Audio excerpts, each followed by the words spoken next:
لن تنالوا البر حتى تنفقوا مما تحبون، تم ہرگز نیکی کو نہیں پا سکتے جب تک کہ وہ خرچ نہ کرو جسے تم پسند کرتے ہو. یعنی محض زبانی جمع خرچ سے بات نہیں چلے گی، صرف یہ کہنے سے بات نہ بنے گی کہ ہم اللہ کے پیارے ہیں، بلکہ جب تک اس محبت کا ثبوت دینے کے لیے اپنی محبوب ترین چیزوں کو اس کے راستے میں نہیں دو گے، یہ بات درست نہ مانی جائے گی.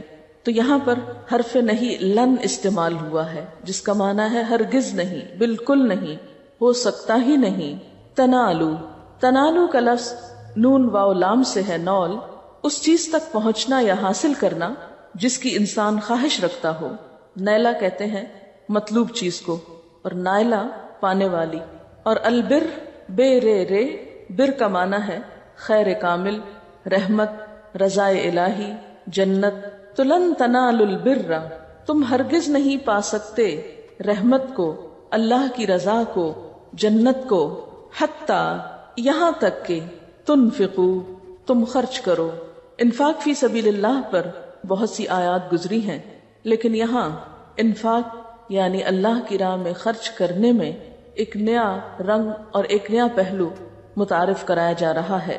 اور وہ کیا ہے کہ اللہ کی راہ میں وہ خرچ کرو جو تمہیں بہت پسند ہے، جو تمہاری محبوب ترین چیز ہے. یاد رکھو تم نیکی کی روح کو نہیں پا سکتے، تم اللہ کی نگاہوں میں حقیقی معنوں میں نیک نہیں ٹھہر سکتے، نیک نہیں بن سکتے جب تک کہ تمہیں وہ خرچ کرنا نہ آ جائے جس سے تم محبت رکھتے ہو. یعنی اپنی پسندیدہ ترین چیز کو اللہ کی راہ میں دے کر ہی اللہ سے محبت کے دعوے کو سچا قرار دے سکتے ہو. روایات میں آتا ہے کہ جب یہ آیت نازل ہوئی تو صحابہ کرام نے اپنی چیزوں کا جائزہ لیا اور جو کچھ سب سے زیادہ پیارا تھا اسے اللہ کی راہ میں خرچ کیا. تو لن تنالوا البر حتی تنفقوا مما تحبون، ہرگز نہیں تم پا سکتے نیکی کو. آپ ادھر امیجن کریں کہ نیکی دور ہے کہیں، البر جو ہے نیکی یا جنت یا اللہ کی رضا یا اللہ کی خوشی اور اللہ کی رحمت، وہ رکھی ہے دور کہیں. امیجن کر لیں اور آپ اس کو پانا چاہتے ہیں، اٹھانا چاہتے ہیں، لینا چاہتے ہیں، اس سے فائدہ اٹھانا چاہتے ہیں، اس کے نیچے آنا چاہتے ہیں، لیکن آپ کے راستے میں ایک بیریئر ہے. اور وہ بیریئر کیا ہے؟ آپ کی سب سے زیادہ پسندیدہ ترین چیز، محبوب ترین چیز. اللہ تعالیٰ نے ہمیں کیا بتایا؟ والذین آمنوا اشد حبا للہ، وہ لوگ جو ایمان لاتے ہیں اللہ کی محبت میں سب سے زیادہ شدید ہوتے ہیں. جن کے دل میں اللہ کی محبت پانے کی تڑپ ہوتی ہے، وہ اس بر تک پہنچنا چاہتے ہیں، وہ اپنے اس راستے کی محبوب ترین چیز کو بھی ہٹا دیتے ہیں تاکہ وہاں تک پہنچ سکیں، اس کو پا سکیں. اور انہیں ایسا کرنے میں کچھ بھی مشکل نہیں ہوتی. ہم سب بھی اپنے دلوں کا جائزہ لیں، اپنے دلوں کو ٹٹولیں اور کھنگالیں کہ اس میں سب سے زیادہ پیاری چیز کون سی ہے، اور کیا اس چیز کو میں اللہ کی محبت پانے کے لیے قربان کر سکتی ہوں. قربان کرنے کا مطلب کیا ہے؟ ایک تو یہ کہ وہ کسی کو دے دینا، جیسے مال وغیرہ. تو اس سے مراد صرف مال نہیں، یہ نہیں کہا کہ حتی تنفقوا من مالکم، یہ نہیں کہا گیا کہ تم اپنی بلانگنگز میں سے کچھ خرچ کرو. کیا کہا گیا ہے؟ لفظ کیا ہے؟ مما تحبون، اس میں سے جس سے تم محبت رکھتے ہو. یہ مال بھی ہو سکتا ہے، کوئی انسان بھی ہو سکتا ہے، اولاد بھی آپ کی ہو سکتی ہے، یا کوئی آپ کا شغل ہو سکتا ہے، کوئی ہابی ہو سکتی ہے، کوئی آپ کی دل پسند چیز ہو سکتی، کوئی ایکٹیویٹی ہو سکتی ہے، کوئی بھی چیز کہ جس سے آپ محبت رکھتے ہوں، جو کام بھی آپ کا بہت پسندیدہ ہو. اور پسندیدہ چیز سے مراد ضروری نہیں کہ کوئی بہت قیمتی چیز ہو، کہ مثلا آپ کو اپنی ہیرو کی ایک انگوٹھی بہت پسند ہے تو آپ سمجھے کہ جب تک میں یہ قربان نہ کروں اس وقت تک اللہ کی محبت نہیں پا سکتی. تو یہ اس سے مراد نہیں. ہو سکتا ہے اس ہیرو کی انگوٹھی سے بڑھ کر کوئی اور چیز بھی آپ کو بہت پسند ہو. تو یہاں محبوب چیز کا مطالبہ کیا جا رہا ہے، قیمتی کا نہیں. اور بسا اوقات یہ بھی ہوتا ہے کہ جس انسان کے دل میں مال کی بہت محبت ہو، اس کے لیے مال ہی بہت قیمتی بھی اور پسندیدہ بھی ہو. تو یہ ہم میں سے ہر شخص کو خود دیکھنا چاہیے. اور پھر آپ دیکھیے کہ اللہ تعالیٰ نے ہمیں ایسی آزمائش میں نہیں ڈالا کہ جس پر ہم پورے نہ اتر سکیں. یہ نہیں کہا گیا کہ جو کچھ پسند کرتے ہو سارے کا سارا ہی دے دو، بلکہ کیا کہا گیا؟ مما، اس میں سے جو.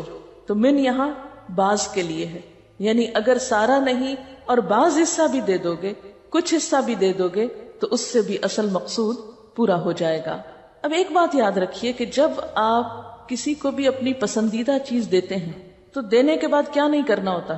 احسان نہیں جتانا ہوتا، اس کا تذکرہ نہیں کرنا ہوتا، اس پہ واویلا نہیں کرنا ہوتا، کیونکہ بسا اوقات ہم کیا کرتے ہیں، کام کر بھی لیتے ہیں پھر اپنے آپ پہ ترس کھاتے رہتے ہیں، ہائے ہم بیچارے۔ تو ایسی چیزوں سے بھی خود کو روکنا ہے۔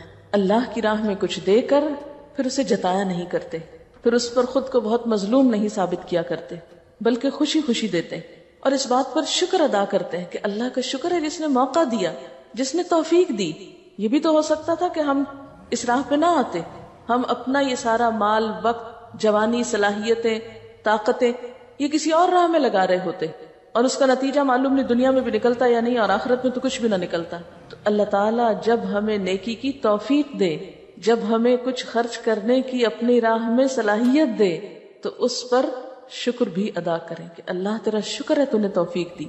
اور پھر مزید فرمایا وَمَا تُنْفِقُوا مِنْ شَيْءٍ، اور جو بھی تم خرچ کرو گے، کوئی بھی چیز، یعنی کسی بھی چیز میں سے، پوری یا تھوڑی یا آدھی یا کوئی بھی چیز، یعنی ضروری نہیں کہ مال، کوئی بھی چیز، فَإِنَّ اللَّهَ بِهِ عَلِيمٌ، تو اللہ تعالیٰ کو اس کا پتہ چل جاتا ہے۔ تم چھپا کر بھی دو، کسی کو پتہ نہ چلے، اسے پتہ چل جاتا ہے۔ اس میں آپ دیکھیے کہ اس آیت پر عمل آپ کیسے کر سکتے ہیں کہ جس چیز کی طرف آپ کو اٹریکشن معلوم ہو، جس چیز کی طرف آپ مائل ہونے لگے، یا جو چیز بھی آپ کے اللہ کے راستے میں حائل ہونے لگے، اس کو کٹ ڈاؤن کرنے لگے۔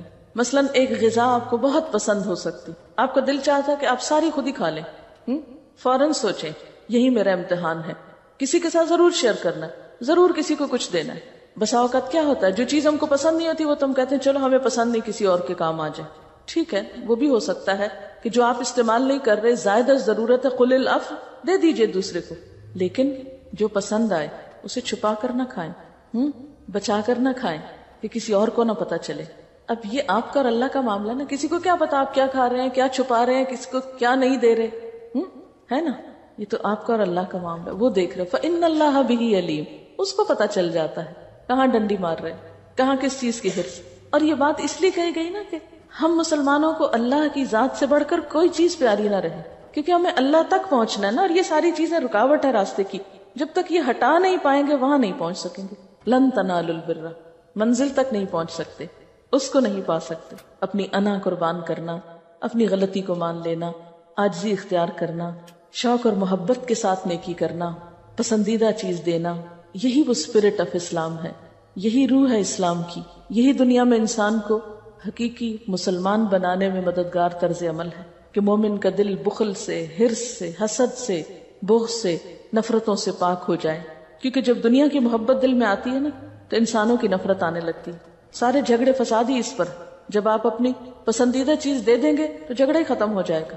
تم اللہ کی رحمت کو، اس کی جنت کو، پوری پوری نیکی کو، نیکی کی روح کو، نیکی کے جامع تصور کو، نیکی کی حقیقت کو اس وقت تک نہیں پا سکتے جب تک کہ کیا نہ کرو، حتی تنفقوا، یہاں تک کہ تم خرچ نہ کرو۔ کیا؟ مما، اس میں سے جو۔ من یہاں تبعیض کے معنوں میں ہے، بعض کے معنوں میں ہے، یعنی بعض وہ چیزیں، ساری نہیں، بعض، چند، فیو یا سم۔ مما، اس میں سے جو، تحبون، تم محبت رکھتے ہو، تم پسند کرتے ہو، جن کو تم چاہتے ہو، جب تک ان کو خرچ نہ کر ڈالو اللہ کے راستے میں، اس وقت تک تم نیک کہلانے کے مستحق نہیں ہو، جنت میں جانے کے قابل نہیں ہو۔ پھر انسان سوچتا ہے کہ کیا خرچ کرے، تو فرمایا وَمَا تُنْفِقُوا مِنْ شَيْءٍ، اور جو بھی تم خرچ کرو گے چیز میں سے، یعنی پوری چیز بھی نہیں، من شیئن، چیز میں سے، یعنی کچھ بھی چیز، کوئی بھی چیز، چیز کا کچھ بھی حصہ، تھوڑا یا زیادہ، فَإِنَّ اللَّهَ بِهِ علیم، تو بے شک اللہ اس کو جاننے والا ہے، اللہ کو سب پتا ہے کس نے کتنا، کیا، کب، کیسے، کن حالات میں خرچ کیا ہے۔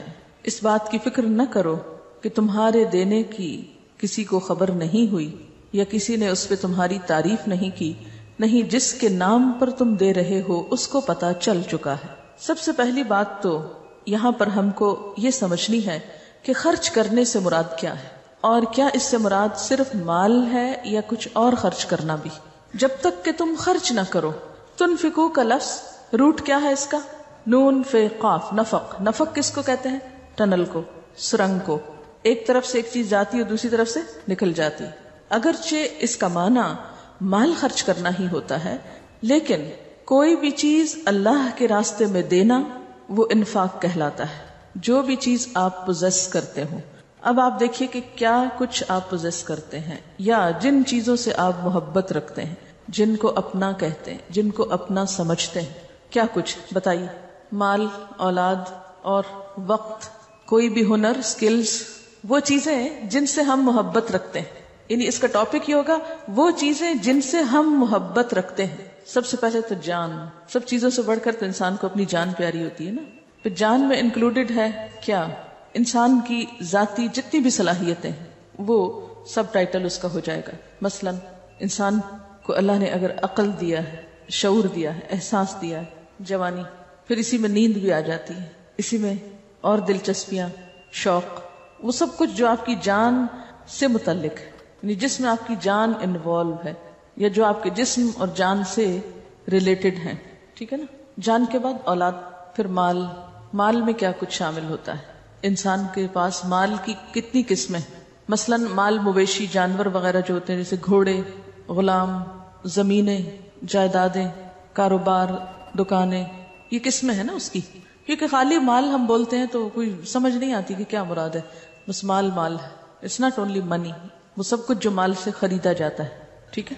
رشتہ دار، برادری، کنبہ، قبیلہ، خاندان، مال کی لسٹ میں کچھ چیزیں، زیورات، بینک بیلنس، لباس. مال میں گھر اور گھر کا سامان سارا، رکھ رکھاؤ، دیگر اشیاء. دیگر اشیاء میں پھر آپ بے شک جو جل چاہے مسلینیس میں سب ڈال دیں جو اوپر نہیں فٹ ہوا. اس میں گاڑی وغیرہ آ جائے گی. یہ تو ایک عمومی فہرست ہے نا. اس میں کمی بیشی ہو سکتی، کسی کو ایک چیز زیادہ پیاری ہو سکتی، کسی کو دوسری زیادہ محبوب ہو سکتی. آیت دوبارہ پڑھتی ہوں. لن تنالوا البر حتى تنفقوا مما تحبون. مما تحبون، ان چیزوں میں سے جن سے تم محبت رکھتے ہو. جب تک ان میں سے خرچ نہ کرو، ان میں سے نہ دو، اس وقت تک اللہ کی محبت حاصل نہیں ہو سکتی. تم نیک نہیں کہلا سکتے. بر کس کو کہتے ہیں؟ نیکی. تم نیکی کو پا نہیں سکتے. یہ تو بالکل ایسے ہی نا کہ جیسے کسی اونچی جگہ کوئی چیز رکھی ہوئی ہو. مثلا یہ بلب لگا ہوا ہے تو میں آپ سے یہ کہوں کہ تم اس وقت تک بلب نہیں اتار سکتے جب تک اس میز پہ نہ چڑھ جاؤ. تو میز پہ چڑھنا اگرچہ ایک مشکل کام ہے، لیکن اس پہ چڑھے بغیر وہ ہاتھ نہیں آتا. آپ نیچے کھڑے ہو کے 100 تمنا کرے کتنا خوبصورت ہے، کتنا اچھا ہے، یا یہ کہ فیوز ہو چکا ہے اور اسے اتارنا ہے تو میں اتار لوں، اچھلیں کودیں، کچھ کریں، سوچتے رہیں، تمنائیں کریں، خیالی پلاؤ پکائیں، سب کریں، لیکن جب تک چڑھ کے اتاریں گے نہیں آپ بلب پا نہیں سکتے. تو یہاں اللہ تعالیٰ فرماتے لن تنالوا البر، پا سکتے ہی نہیں ہو، ہرگز نہیں پا سکتے، ہرگز نہیں حاصل کر سکتے جب تک کہ خرچ نہ کرو اس میں سے جس سے تم محبت رکھتے. اپنی محبوب چیزوں میں سے، اپنی پسندیدہ چیزوں میں سے جب تک نہ نکالو. کیونکہ عام طور پر خرچ کرتے وقت اگر ہم اپنی نفسیات دیکھیں تو کیا دیتے ہیں؟ عموماً جب آپ کسی کو کچھ دینے لگتے ہیں تو کیا نکالتے ہیں؟ اپنے آپ سے پوچھئے کیا دیتے ہیں؟ عمومی طور پر ہم سوچتے ہیں ہم غریبوں کو دے رہے ہیں، ٹھیک ہے نا، اور عموماً غریبوں کو ہی دیا جاتا ہے. تو جب غریب کو دینے کی باری آتی ہے تو ہم سوچتے ہیں غریب کا تو اس سے بھی کام چل جائے گا، ٹھیک ہے، چلے اس کا چل گیا کام، لہذا کافی ہے اور ہم نے بہت نیکی کا کام کر لیا. روکھا سوکھا، ٹوٹا پھوٹا، بچا کھچا دے کر. ایک طرف لکھیے مما تحبون اور ایکول لکھیے روکھا سوکھا، بچا کھچا، ٹوٹا پھوٹا. ٹوٹے پھوٹے سٹول پہ چڑھ کے تم ستارے نہیں توڑ سکتے، ستارے نہیں لا سکتے. اس کے لیے مضبوط چیز پہ چڑھنا ہوگا، محبوب ترین چیز کو قربان کرنا ہوگا. لن تنالوا البر حتى تنفقوا مما تحبون. اس کا یہ مطلب نہیں کہ آپ بچا کھچا دے نہیں سکتے، وہ تو دے سکتے ہیں، دے دیں، نکال دیں، کل العفو، جو نہیں ضرورت نکال دو، لیکن صرف اس کے نکالنے سے نیک نہیں بن سکتے جب تک محبوب ترین چیز میں سے کچھ نہ نکالو. سارا نہیں، کچھ. من ما، من شیئن، دونوں دفعہ من آیا ہے. مما تحبون میں بھی من چھپا ہوا ہے اور وما تنفقوا من شیئن یہاں بھی من ہے. اس سے کیا پتہ چلتا ہے؟ اللہ تعالیٰ کو پتا تھا کہ ہم کس قابل ہیں، اس لیے اس نے پوری چیز بھی نہیں مانگی، کہا اس میں سے کچھ ہی نکال دو، من بعض کچھ. اچھا ایسا کیوں کہا گیا، ایسا کیوں کہا گیا؟ نیک بننے کے لیے اس چیز کی شرط کیوں لگائی گئی، بتائیں گے آپ؟ البر کو آپ دیکھیں نا کہ بر نہیں پکڑ سکتے، بر کو نہیں پا سکتے، تو بر پانے کے لیے کچھ قیمت دینی پڑے گی، بل پے کرنا پڑے گا، محبت کی قیمت چکانی پڑے گی. اللہ سے محبت کا دعویٰ کرتے ہیں نا، پیچھے پڑ چکے ہیں، والذین آمنوا اشد حبا للہ، دعویٰ کر لیا ہم نے. اس دعوے کو پار چڑھانے کے لیے اب کچھ خرچ کرنا ہوگا. اچھا آپ دیکھیے کہ جس سے بھی ہم محبت کرتے ہیں تو ہمارا رویہ کیا ہوتا ہے، ہم پھر اس کو اپنی ذات پر ترجیح دینے لگتے ہیں کہ نہیں.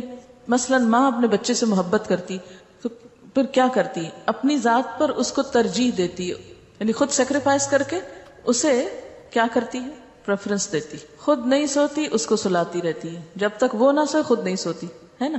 اسی طرح جب چھوٹے بچے ہوتے ہیں، جب خود نہیں کھا پی سکتے تو پہلے ماں اس کو کھلاتی سلاتی، یہ کھا لے پھر میں آرام سے کھاؤں گی. وہ روتا ہے سب کام چھوڑ دیتی، پہلے اس کو اٹینڈ کرتی. یہ سب کچھ کیوں؟ اس لیے کہ محبت ہے نا.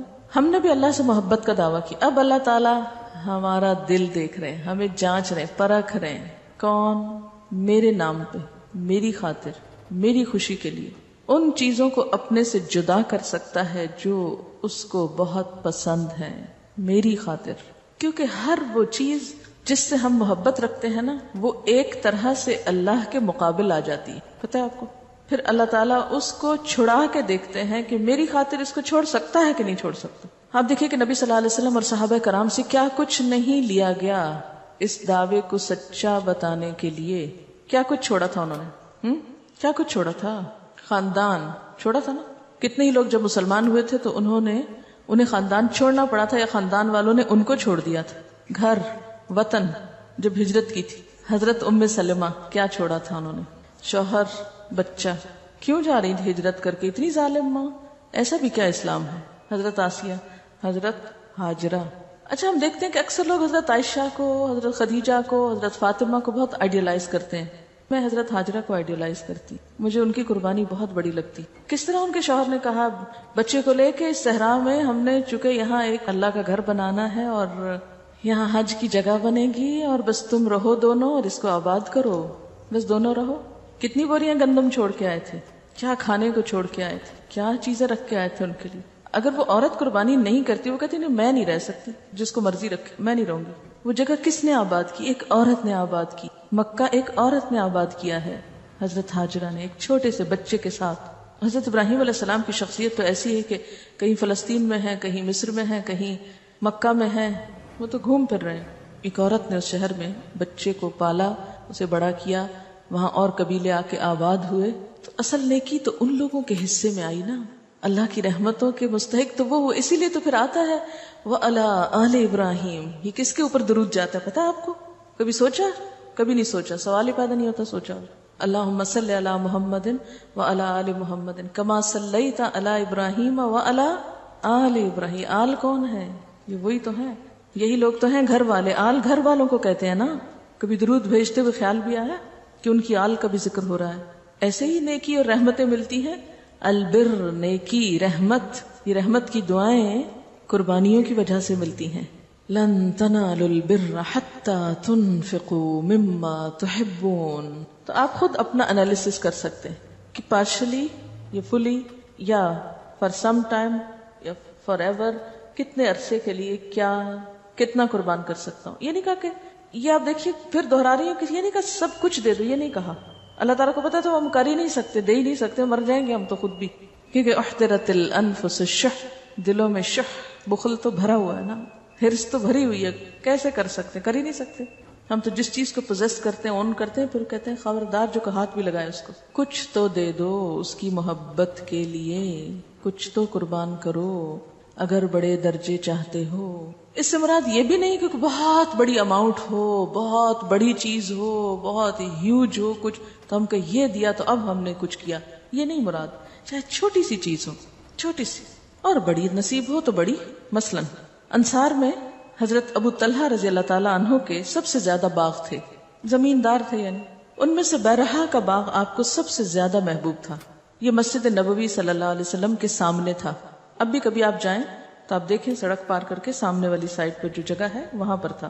آپ اس باغ میں جایا کرتے تھے, وہاں کا عمدہ اور میٹھا پانی پیا کرتے تھے. کوئی باغ اچھا اسی وقت ہوتا ہے جب اس کا پانی اچھا ہوتا ہے, تو آپ پانی پینے جاتے. جب یہ آیت نازل ہوئی تو ابو طلحہ نے حضور صلی اللہ علیہ وسلم سے عرض کیا کہ میری ساری جائیداد میں سے بیرہا کا باغ مجھے بہت پیارا ہے, میں اس باغ کو اللہ کی راہ میں صدقہ کرتا ہوں اور اس سے ثواب اور اللہ کے ہاں ذخیرے کی امید رکھتا ہوں, آپ جہاں مناسب سمجھیں اسے استعمال کریں. آپ صلی اللہ علیہ وسلم نے فرمایا بہت خوب, یہ مال تو بالآخر فنا ہونے والا ہے, یہ تو چلا ہی جائے گا, تم خود نہیں دو گے, لے لیا جائے گا ایک دن. ایک دوسری روایت میں ہے کہ مال تو بہت نفع دینے والا ہے, یعنی ایک اور روایت کے الفاظ کیا کہتے ہیں کہ بہت ہی نفع مند باغ ہے, اس سے تو اتنا پھل آتا ہے. ایک ہوتا نا ایک پیس آف لینڈ, مگر اس سے کچھ اگتا نہیں, کچھ بنا نہیں, کچھ نہیں, بس پیس آف لینڈ ہے. مگر یہ تو اگا ہوا باغ ہے, اس کی قدر تو اس سے پوچھیں جس کسی کا باغ ہو اور پھلدار باغ ہو. پھر فرمایا اچھا تم ایسا کرو, اپنے غریب رشتہ داروں میں بانٹ دو. ابو طلحہ کہنے لگے بہت خوب یا رسول اللہ صلی اللہ علیہ وسلم, میں ایسا ہی کرتا ہوں, آپ جیسے کہیں گے ویسے ہی کر دوں گا. چنانچہ یہ باغ حضرت ابو طلحہ نے اپنے رشتہ داروں اور چچا زاد بھائیوں میں بانٹ دیا. ان رشتوں کو دینا اور مشکل ہوتا ہے, غریبوں کو دینا پھر آسان ہوتا ہے, کیونکہ ان سے ایک ہڈن جیلسی بھی ہوتی ہے, اچھا وہ کیا کر رہے ہیں, آگے نکل رہے ہیں, ہم سے پیچھے ہیں, ایک مقابلہ کمپٹیشن ہوتا ہے ان رشتوں سے. تو عموماً دنیا بھر ہم سے آگے نکل جائے ہمیں کوئی پرواہ نہیں, لیکن اگر چچا زاد اور خالہ زاد اور پھپھی زاد آگے نکلے تو ہم بہت پریشان, وہ ہم سے آگے نہ نکلے, ان کو تو پیچھے ہی رہنا چاہیے. اور عموماً یہ خواتین ہی ہوتی ہیں جو گھروں میں ایسے کمپٹیشن رکھتی ہیں, میرا بچہ ایسے اور فلانے کا ایسے اور اس کا ایسے اور اس کا. وہ دیورانیاں جٹھانیاں کی آپس میں نہیں بنتی نا, پھر وہ اس طرح کاٹتی بچوں کے دلوں میں اس طرح کے مقابلے پیدا کر کے, نفرتیں اور عداوتیں بو کر. تو چونکہ اللہ کی محبت میں محبوب ترین چیز دینا, اور دینا اس کو جس کو دے کر خوشی نہ ہو. لیکن جب اللہ کے لیے دینا ہو تو بس دے دیا, اللہ کو دے دیا نا, کوئی بھی لے جائے, ہمیں اس سے کیا کون لے جائے, ہمیں تو اس کے بدلے میں اللہ کی محبت چاہیے, اس کی رضا چاہیے, وہ مل گئی تو سب کچھ مل گیا, اور یہ تو بالآخر فنا ہونے والا ہی ہے. اسی طرح کچھ اور روایات میں آتا ہے کہ اس کے بعد ہر صحابی نے کچھ نہ کچھ ضرور نکالا, خواہ چھوٹی سی چیز تھی. حضرت زید کو اپنا ایک گھوڑا بہت پسند تھا, تو انہوں نے وہ لا کر حضور صلی اللہ علیہ وسلم کو دیا کہ میرا یہ گھوڑا مجھے بہت عزیز ہے, آپ اس کو اللہ کی راہ میں جہاں چاہیں استعمال کریں. تو آپ صلی اللہ علیہ وسلم نے کیا کیا, حضرت اسامہ کو بلایا اور اس کو اس پہ سوار کر دیا. کہ لگے اللہ کے رسول صلی اللہ علیہ وسلم, میں نے تو اللہ کے راستے میں دی, فرمایا تمہارا قبول ہو گیا, تم نے مجھے کہا نا جو چاہوں کرو, لے جاؤ. اصل میں اللہ تعالیٰ محتاج نہیں ہے, نہ اسے چیزیں چاہیے کسی کی, وہ تو یہ دیکھتا ہے کہ دل کیا ہے, وہ تو دل دیکھنا چاہتا ہے. حضرت عبداللہ بن عمر کی ایک لونڈی تھی, انہوں نے اس کو آزاد کر دیا. وہ کہتے ہیں کہ اب بھی میرے دل میں اس کے لیے اتنی محبت ہے کہ اگر کوئی چیز دے کر نکاح کی بھی اجازت ہوتی تو میں اس سے دوبارہ نکاح کر لیتا, کیونکہ آزاد کر کے لونڈی کو نکاح ہو سکتا ہے نا. اسی طرح اور بھی واقعات ملتے ہیں. دراصل یہ عمل کیا ہے, اللہ کے ساتھ اپنی محبت کو سچا بتانے کا. اللہ تعالیٰ آپ نے کہا, میں نے کر لیا, اس لیے کر لیا کہ آپ سے بڑھ کر مجھے کوئی بھی چیز عزیز نہیں, آپ چاہیں تو میں کسی بھی چیز کو چھوڑ سکتا ہوں. ہم سب کو بنیادی طور پر اللہ تعالیٰ نے بنایا کس لیے ہے. جب ہمارے ذہن میں یہ چیز واضح ہو جائے گی تو ہماری ہر چیز اپنی جگہ پر آ جائے گی. جب تک کوئی چیز اپنی جگہ پر نہ ہو صحیح کام نہیں کرتی. مثلاً اسی ایئر کنڈیشنر کو اتار کے اگر ہم زمین پہ رکھ دیں یا دیوار کے ساتھ کھڑا کر دیں تو یہ کام نہیں کرے گا جو اپنی جگہ پہ کر رہا ہے. چھت والا چھت پہ کام کرے گا, اور اگر آپ اس دیوار کے ساتھ لگے ہوئے کو سٹینڈ کو اگر آپ چھت پہ چڑھانے کی کوشش کریں تو کیا ہوگا, کیا نتیجہ نکلے گا. اگر ٹیوب لائٹس آپ چھت سے اتار کے ستونوں کے ساتھ لگا دیں کیا ہوگا, روشنی اس طرح نہیں ملے گی. آپ صلی اللہ علیہ وسلم ایک خطبہ دے رہے تھے تو 3 لوگ اندر آئے, تو ان تینوں نے کیا کیا تھا, تینوں کا طرز عمل مختلف تھا. پہلے نے کیا کیا تھا, آگے آ کر آپ کے قریب بیٹھ گیا, دوسرا کہاں بیٹھا, پیچھے بیٹھ گیا, اور تیسرا تو آپ نے کیا فرمایا تھا. تینوں کے بارے میں جب آپ خطبہ ختم کر چکے تو تینوں کے عمل پر آپ نے اپنی رائے دی کہ ان تینوں کا اب کیا معاملہ ہے. یہ جتنی بھی باتیں ہم نے کی ہیں سنی سب نے ہیں, عمل سب کا مختلف ہوگا, اس لیے انجام بھی ہر ایک کا الگ الگ ہوگا. یہ نہیں ہو سکتا کہ ہم اپنی منمانی کریں اور انجام پھر ہماری ہی مرضی کے مطابق ہو, یہ نہیں ہو سکتا, یہ پاسبل ہی نہیں. وہ وہی ہوگا جو آپ کر رہے ہیں. تو اس لیے اپنے کرنے پر غور و فکر کی ضرورت ہے, کیونکہ آج تک ہمیں یہی سمجھ نہیں آتی کہ ہمیں کرنا کیا ہے اور کیسے کرنا ہے, یا ہمارا مقام کیا ہے, یا ہماری زندگی کا مقصد کیا ہے, یا اللہ نے ہمیں اس پلانٹ پہ اتارا کیوں ہے, اس دنیا میں بھیجا کیوں. جب تک یہ مقصد سمجھ نہیں آئے گا کوئی بھی ایفرٹ آپ کی صحیح ڈائریکشن پر ہوگی نہیں. اور جس پہیے کی ڈائریکشن صحیح نہ ہو، چاہے وہ کتنا ہی چل رہا ہو، وہ گاڑی کسی منزل پہ نہیں پہنچتی. جس کا پہیہ تو چل رہا ہو لیکن صحیح ڈائریکشن پہ نہ چل رہا ہو. ہم سب کی زندگی کا مقصد جس نے ہمیں بنایا اسی نے بتا دیا کہ وما خلقت الجن والانس الا لیعبدونی، میں نے جن و انس کو اس لیے بنایا ہے کہ وہ میری عبادت کرے. لہٰذا ہماری زندگی کا مقصد کیا ہے؟ کیا مقصد ہے؟ عبادت ہے. اللہ کی عبادت، اس کی رضا، اس کی اطاعت، اس کی بندگی، اس کی پرستش، اس کی یاد. تو اس کا مطلب ہے کہ ہم ہر وقت عبادت کیا کریں، مسجد میں بیٹھے رہا کریں، نہ کچھ کھائیں، نہ پیئیں، نہ سوئیں، نہ کسی سے ملیں، نہ جلیں، نہ خرید و فروخت کریں، نہ شادی کریں، نہ بچے پیدا کریں، نہ ان کو پالیں، نہ پڑھائیں، نہ اسے کسی ٹھکانے لگائیں ان کو، بس عبادت کیا کریں. اسی لیے بنایا گیا ہم کو. یہ کام کون کر رہا ہے؟ فرشتے کر رہے ہیں. ہمیں اس لیے نہیں بنایا گیا. پھر کیا اس بات میں کنٹراڈکشن نہیں کہ ابھی تو کہا جا رہا ہے کہ عبادت کے لیے بنایا گیا اور پھر کہا جا رہا ہے کہ یہ بھی نہیں صرف کرتے رہنا، کچھ اور بھی کرنا ہے. عبادت کا مقصد صرف نماز اور تسبیح نہیں، عبادت دوسرے طریقوں سے بھی ہو سکتی ہے. یعنی عبادت کے دو طریقے ہو سکتے ہیں، ٹھیک ہے. لیکن اس کے ساتھ ایک اور چیز بھی بڑی اہم ہے. زندگی میں کیا مقصد کے علاوہ کوئی اور چیز بھی ہے؟ کیا ہماری زندگی میں مقصد کے علاوہ کوئی اور چیز بھی ہے کہ کوئی نہیں؟ ضروریات، کچھ ہماری ضرورتیں بھی ہیں، مثلا کھانا پینا، شادی بیاہ، کام کاروبار، سیر تفریح، یہ سب کیا ہے؟ ضرورت ہے ہماری یا نہیں؟ دنیا میں جینے کے لیے ہماری کچھ ضروریات ہیں، ان کو پورا کرنا بھی ضروری ہے. ان کے بغیر ہم جی نہیں سکتے. وہ زندگی کا ایک حصہ ہیں. ان کو نکال دیں تو انسان باقی نہیں رہتا. تو انسان کو ضروریات بھی پوری کرنی ہے لیکن ساتھ ہی اپنی زندگی کا مقصد بھی پورا کرنا ہے. مثلا مقصد تو عبادت ہے اور ضروریات کھانا پینا ہے. ہماری مشکل کیا ہے؟ ہم کس کنفیوژن کا شکار ہیں؟ ہم کہاں غلطی کر رہے ہیں؟ ہم نے ضروریات کو مقصد زندگی بنا لیا. ہم نے ضروریات کو کیا بنا لیا؟ زندگی کا مقصد. کوئی کھانے کے لیے جی رہا ہے تو کوئی شادی کے انتظار میں جی رہا ہے، کسی کے ذہن پہ کاروبار کی دھن سوار ہے، کوئی سیر و تفریح کو اپنی زندگی کا مقصد بنائے ہوئے. ضروریات جب حد سے بڑھتی ہیں تو اس میں ایک اور چیز شامل ہو جاتی ہے اور وہ ہے خواہشات. کچھ چیزیں ضرورت ہیں اور کچھ چیزیں خواہشات ہیں. اب آپ دیکھیں کہ ہماری مشکل اس وقت شروع ہوتی ہے جب ہم مقصد اور ضرورت میں بیلنس نہیں رکھتے، یا مقصد اور ضرورت میں بیلنس کے نہ رکھنے کے علاوہ خواہشات کا شکار ہو جاتے ہیں. جب ہم خواہشات کا شکار ہوتے ہیں تو ہم اپنی بسا اوقات ضروریات سے بھی غافل ہو جاتے ہیں اور عبادت سے تو بالکل ہی بے نیاز ہو جاتے ہیں. اسی لیے کہا نا لا تتبع الہوى فیضلک عن سبیل اللہ. اچھا، اب سوال میرا یہ ہے کہ کیا مقصد اور ضرورت میں کوئی باہمی ٹکراؤ ہے؟ کیا یہ ایک دوسرے کو کاٹتے؟ نہیں کاٹتے. مقصد اور ضرورت میں باہم کوئی تضاد نہیں، کوئی کنٹراڈکشن نہیں. یہ دونوں ایک دوسرے کو کاٹنے والے نہیں. ہم مقصد اور ضرورت دونوں کو ساتھ لے کر چل سکتے ہیں. اور دونوں کو ساتھ لے کر چلنے کے لیے دو چیزیں ضروری ہیں. ایک تو نیت. جب ضروریات میں بھی نیت اچھی ہو تو وہ بھی انڈائریکٹلی عبادت ہو جاتی، ٹھیک ہے. یعنی جب ضروریات ہم اپنے مقصد کی تکمیل کے لیے پوری کریں گے. اور کھانا کیوں کھائیں گے؟ کہ ہمارے مقصد میں فائدہ ہوتا ہے، اصل مقصد پورا ہوتا ہے. پہننے کی کیوں؟ اس لیے کہ مقصد پورا ہوتا ہے. تو مجھے بتائیے کہ کیا ضرورت کو مقصد کے تابع ہونا چاہیے یا مقصد کو ضرورت کے تابع؟ پرائرٹی کس کی؟